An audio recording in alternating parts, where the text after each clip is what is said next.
एक बहुत बड़े पहलवान हुए, दारा सिंह का नाम सुनते हो? पंजाब के थे। भारत में पंजाब में दारा सिंह के नाम पर फिल्म भी बनी। ये शेरे यानी पूरे विश्व में विश्व चैंपियन थे मुक्केबाजी कुश्ती में। एक बार उनसे लोगों ने कहा, महाराज आप जैसा पहलवान भारत में फिर कोई पैदा होगा कि नहीं होगा? दारा सिंह इतने बड़े पहलवान थे, दांत में रस्सी बांध के ट्रक रोक देते थे। ऐसे रस्सी पकड़ा, ट्रक में बांध दिया, ट्रक को रोक दिया, तो ट्रक चल ही नहीं पाती थी। इसी कलयुग में अभी 150 साल पहले की बात, कोई 1000 साल नहीं। वो भीम, उनका इतिहास तो 5000 साल पहले हो, 10,000 हाथी का बल था। दारा सिंह ने कहा था, जब तक भारत में चना और गाय का दूध रहेगा, मेरे जैसे पहलवान लोग जन्म लेते रहेंगे।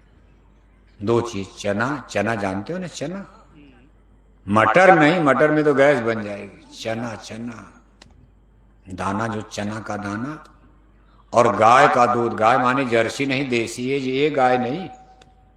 ये जो विदेशी नस्ल की गाय देखते, इसका दूध तो डुप्लीकेट हो गया। ये गाय की डुप्लीकेट प्रजातियां हैं। ओरिजिनल गाय देशी गाय कामधेनु, उनका आकार छोटा है, आकार बड़ा, दूध कम देती है लेकिन शुद्ध दूध। कहा जब तक भारत में गाय का दूध मिलता रहेगा और चना मिलता रहेगा, मेरे जैसे पहलवान जन्म लेते रहेंगे। लेकिन अब ऐसा नहीं है, अब तो शराब चल पड़ी। घर घर में देखो शराब, शराब, शराब, शराब।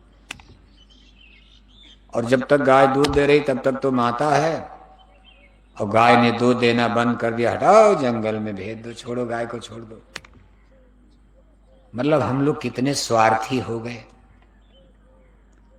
जब तक माँ बाप ठीक ठाक है तब तक तो चलो, माता पिता कमा रहे, धमा रहे, कुछ है भाई, चलो दे रहे। माँ बाप बूढ़े हो गए, चारपाई पे पड़े, वृद्धाश्रम में भेज दो। हटाओ माँ बाप को, भेज दो वृद्धाश्रम में, जाएं आश्रम में पूजा करें। यानी आदमी कितना घृणित होता जा रहा। गाय की बात तो छोड़ो, अपने बूढ़ा माँ बाप को भी मानने को अब तैयार नहीं है। ईश्वर भगवान की अदालत में क्या जवाब दोगे आप? क्योंकि आप भी तो बूढ़े बनने वाले हो, आप भी किसी के माता पिता हो। अगर यही स्थिति रही, हमारी अगली नस्ल, अगली पीढ़ी, अगली जनरेशन में स्थिति और खराब हो जाएगी। जब आप बूढ़े होंगे तो आपकी बहू तो आपको सीधे जहर देकर मारेगी। जहर, बुढ़िया को मार डालो, कौन टट्टी उठाएगा, पेशाब उठाएगा? बुढ़िया से कोई अब तो मतलब है नहीं, अब तो रोज टट्टी उठाओ, पेशाब उठाओ, दवाई को ले चलो और स्नान कराओ, धोती साड़ी खींचो, जहर दे के मार दो। वो समय, वो जमाना, मानो कितना घृणित। नैतिक बल, चरित्र बल कितना कमजोर होता जा रहा। जबकि हम लोग दावा कर रहे हैं भाई हम लोग इंटेलेक्चुअल, एक सभ्य समाज, बौद्धिक समाज, संसार बन रहा। वो भी सही है, हमने कार बना लिया, हवाई जहाज बना लिया, बढ़िया कपड़ा, बढ़िया भोजन, बढ़िया सब कुछ, घर मकान। भी कहते हमको ओढ़ दो, अरे सर बंदूक लेकर चलो, हमको दिला दो, 2-4 गोली देंगे। हमारा पॉलिटिकल सिस्टम, हमारी राजनीतिक व्यवस्था भी हमारे बेटे बेटियों के चरित्र सुधार पर बल नहीं देती है। बल्कि यूं कहा जाए, राजनीति ने समाज को बहुत डैमेज किया।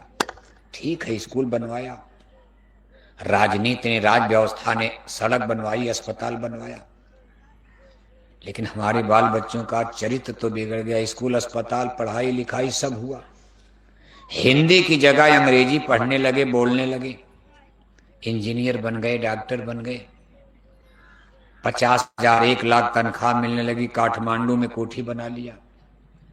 अब उनसे जाकर के जरा धर्म कर्म की बात करो, इन पढ़े लिखे इंटेलेक्चुअल लोगों से आत्मा परमात्मा जन्म मरण की बात करो। इतने अहंकार की, घमंड की भाषा में बात करते कि मालूम पड़ता इन्होंने ही भगवान को बनाया, भगवान इनको नहीं बनाया। ये पढ़े लिखे इनको मूर्ख कहा जाए कि अकलमंद कहा है, तो रावण की तरह। जैसे रावण कोई मूर्ख नहीं, विद्वान थे ना, लेकिन भगवान से सीधे टकरा गए। भगवान को धरती पर आना पड़ा, समझा रहे हैं भाई गलती क्यों कर रहे हो। अरे कहा कुछ नहीं, हटो, आप बनवासी हो, आप क्या जानो। हनुमान अंगद जा रहे हैं समझाने, भाई चलो माफी मांग लो। रावण कर उन बनवासी लोगों से माफी, राजपाट से राजा निकाल दिया अयोध्या से, जंगल में ठोकर खा रहे, तुम उनको भगवान मानते हो। और मैं एक राजा हूं, मेरी सोने की लंका, मेरा वैभव नहीं देख रहे हो। मैं एक भिखारी बनवासी से क्यों माफ मांगू। उनसे कहो हट जा, नहीं तो मैं चिथड़े चिथड़े कर दो, चुटकी बजाते नाश करूंगा। यही हाल आज पढ़े लिखे समाज का है। इनके जहन में धर्म कर्म तो खत्म ही हो गया। बस इनको अपनी बीवी बच्चे से केवल मतलब है, खाते पीते सोते, बस जानवर की तरह खाना है, सोना है। धर्म कर्म कुछ मानना नहीं, चाचा का ले लो, भाई का ले लो, भतीजा का ले लो, इनको लूट लो, उनको लूट लो, खूब जमीन घर मकान बना लो, और बना उना करके कल राम नाम ले क्या जाओगे। इतना उधमबाजी मना मचा रहे हो। नेपाल का इतिहास जानते हो, बड़े बड़े राजे बादशाह, शाह वंश में कितने बड़े बड़े नरेश, लेकिन आज वो लोग कहां चले गए। एक राजा था, एक रानी, और मर गए राजा, मर गए रानी, हो गई खत्म, राजवंशों की कहानी मिट गई। आज वो राजा रानी कहां चले गए, बड़े बड़े लोग कहां चले गए, मिट्टी में मिल गए। इसी नेपाल की मिट्टी में सब मिल गए, हम आप भी मिल जाएंगे। सूरज की तरह से चमकता हुआ चेहरा, सोने की तरह से चमकती ये काया शरीर, आप नेपाल के सबसे सुंदर आदमी हो, लेकिन एक दिन आपको भी मिट्टी में मिलना है। हाड़ जरे जो लाकड़ी, केश जरे जो घास, शरीर की हड्डियां लकड़ी की तरह से, शरीर के सारे बाल घास फूस की तरह से जलकर एक दिन मुट्ठी भर राख बन जाएंगे। इसके बाद क्या तमाशा होगा। शरीर तो जिसके लिए आपने इतना कुछ किया, इसी शरीर के लिए तो किया, इसी शरीर की खातिरदारी में, इसी शरीर के भरण पोषण में, इसी शरीर के रोटी कपड़ा मकान के चक्कर में आपने कितना झूठ बोला, कितने लोगों को धोखा दिया, कितने बेगुनाहों की गर्दन काटी मारी, कितने जुर्म किए, हिंसा किया, हत्या की, अत्याचार किया, लेकिन शरीर भी आप नहीं बचा पाए। मिट्टी में मिलकर के मिट्टी बन गया, मुट्ठी भर राख हो गया। अगर यही कहानी खत्म हो जाती तब भी चलो गनीमत, आप तो बच गए। शरीर के साथ साथ आपका अंत नहीं हुआ, क्योंकि आप शरीर हो ही नहीं, आप स्पिरिट हो, आत्मा हो, और आत्मा कभी मर नहीं सकती। भगवान वासुदेव श्री कृष्ण जी ने अर्जुन को जाना है, कागज पर टिकट तो कागज पर ही बनता है। अपने घर में कागज पर टिकट बना के मोहर वहर लगा लो फर्जी, और जाकर ट्रेन बस में बैठ जाओ। टीटी आएगा आपको देगा, भाई तो फर्जी टिकट है, अरे पानी मत दो, बच्चा बैठो बैठो बैठो बैठो, ना ना ना, कोई बारात थोड़ो ना।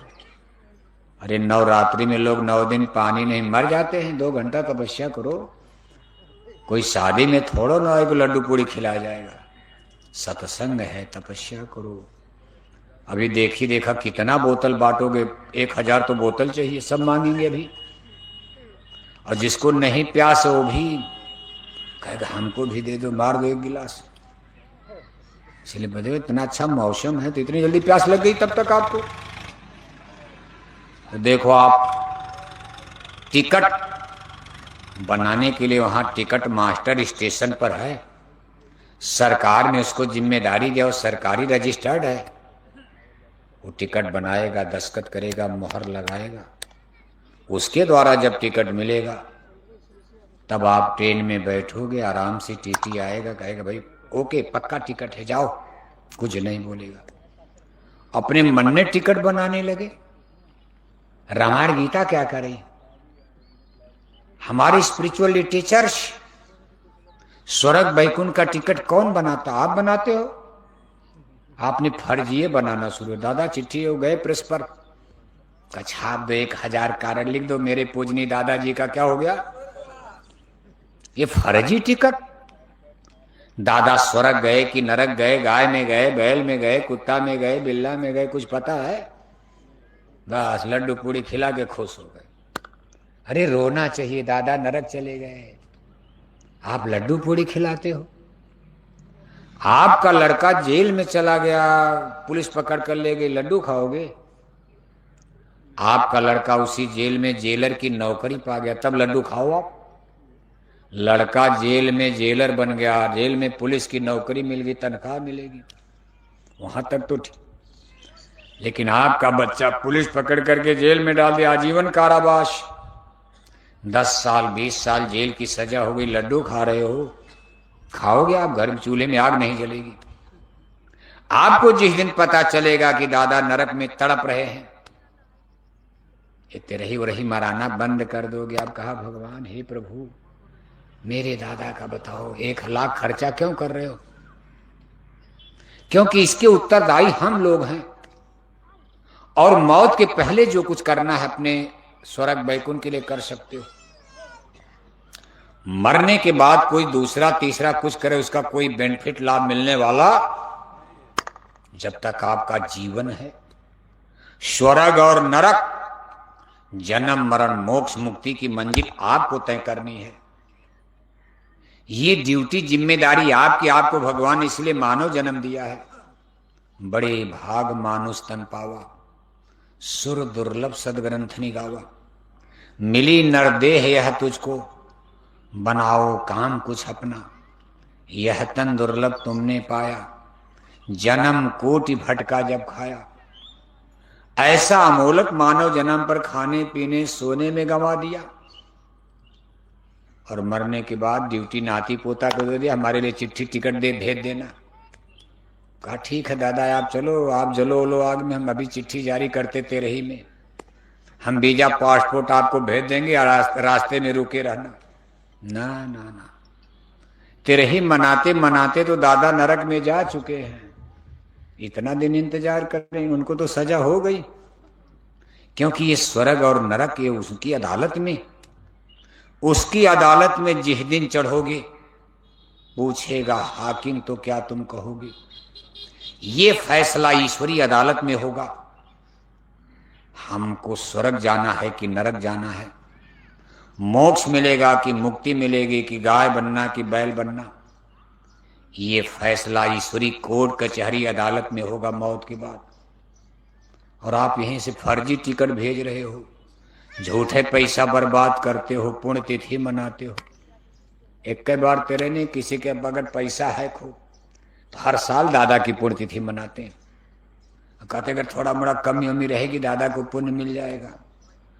और हिंदू लोग तो हर साल अपने दादा दादी को देखो, पितरपक्ष जानते हो? पितृपक्ष, नदी में नहा करके ऐसे ऐसे ऐसे पानी भी सप्लाई करते हो।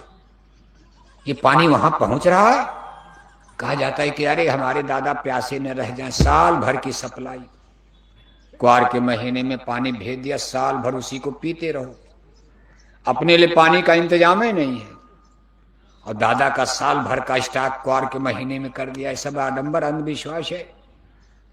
एक बार साहब कबीर ऐसे गंगा के किनारे सुबह सुबह, यही क्वार का पितृपक्ष का महीना था, चले जा रहे थे काशी नगरी के गंगा नदी में स्नान करके पानी में खड़े होकर इसी तरह पानी उलीच रहे थे, ऐसे ऐसे अजुली से। साहब कबीर ने कहा भाई इतने बड़े विद्वान पंडित पुरोहित होकर आप लोग पानी में खड़े होकर कौन पूजा कर रहे हो? ये सब कुर्सी लेके पीछे चले, धूप लग रही है ना, पीछे तो खाली देखो, लेकिन कुर्सी छोड़ना मत। बड़ी मेहनत से कुर्सी अपनी अपनी कुर्सी लेकर पीछे हो जाओ, और देखो पूरी जगह खाली। साहब कबीर ने कहा भाई आप लोग कौन पूजा कर रहे हो पानी में सुबह सुबह? तो पंडित पुरोहितों ने कहा महाराज ठहर जाइए, अभी पूजा कर लेने दीजिए। अभी हम लोग पानी के बाहर आते हैं, धोती लंगोटी बदलते हैं, तब आपको इस पूजा के बारे में हम बताते हैं। नहा धोकर आए, पूजा वूजा करके धोती लंगोटी बदला। कहा महाराज आपको मालूम है ये क्वार का पितृपक्ष का पवित्र महीना है, इसमें हम अपने पुरखे पूर्वजों को ऐसे जल अर्पण करते हैं।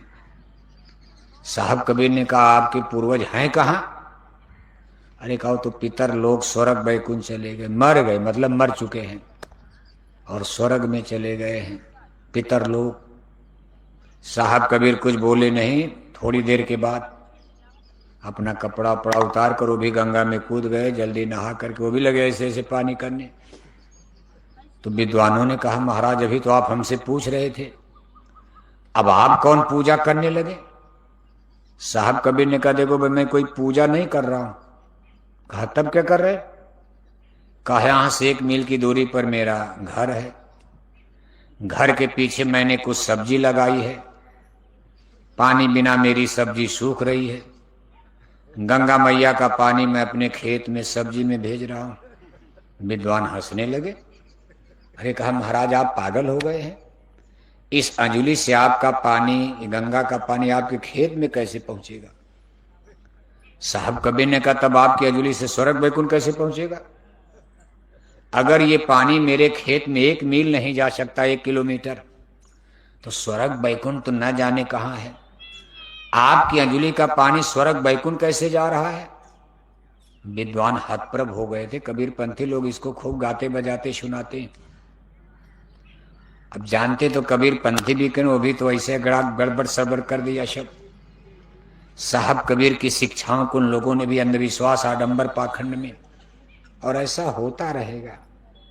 साहब कबीर का उनके ज्ञान का दोष नहीं है, दोष विद्यार्थी का होता। मान लो कोई स्कूल बहुत चल रहा, मास्टर बढ़िया है, मास्टर मर गए, अब उस स्कूल में योग्य मास्टर नहीं आए, विद्यार्थी भी गड़बड़, सब स्कूल टूट जाएगा। इसका ये मतलब नहीं कि ज्ञान खत्म हो जाएगा, फिर कोई दूसरा स्कूल डेवलप करता, उसमें बढ़िया मास्टर आते, लेकिन ज्ञान वही है 2 गुणे 2 बराबर 4। पहले मास्टर ने पढ़ाया 2 गुणे 2 बराबर 2 दूनी 4, अगला मास्टर पढ़ाएगा 2 गुणे 2 बराबर, वो थोड़न 6 थोड़न पढ़ाएगा। लेकिन अब यह है कि संतों महात्माओं का इसीलिए बराबर आना, लेकिन उनके जाने के बाद उनके नाम पर एक पंथ चली जाता। और गड़बड़ सड़बड़ संसार का नियम है, माया का देश है। जैसे अपने जय गुरुदेव मिशन में ही आप देख रहे हो, गुरु महाराज ने संसार का त्याग किया, तमाम लोग गुरु बनकर इसमें भी खड़े होने लगे। वो भी अपना चेला ओला बना करके सोचे कि चलो कोई तो दान दक्षिणा मिल जाएगी। लेकिन ये बहुत खतरनाक चीज होती है। अंधा गुरु व बहिरा चेला और होए नरक में, जाका गुरु है आधरा चेला निपट निरंध है। अंधे अंधे ठेलिया दोनों कुपरंत है। अगर झूठी गुरुवाई कोई करता है तो उसका तो खुद ही बेड़ा पार नहीं होगा, तो चेला लोग कहाँ जाएंगे?